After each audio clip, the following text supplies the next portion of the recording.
काही लोक म्हणतात, देव सगळ्यांना मदत करत नाही, पण जे पूर्णपणे तुटतात त्यांना संत कधीच सोडत नाहीत.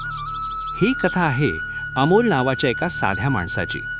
नोकरी गेली, कर्ज वाढलं, घरात रोज वाद. एक दिवस असा आला की अमोलने बॅग घेतली आणि घराबाहेर पडला. आई रडत होती, पण अमोल ऐकत नव्हता.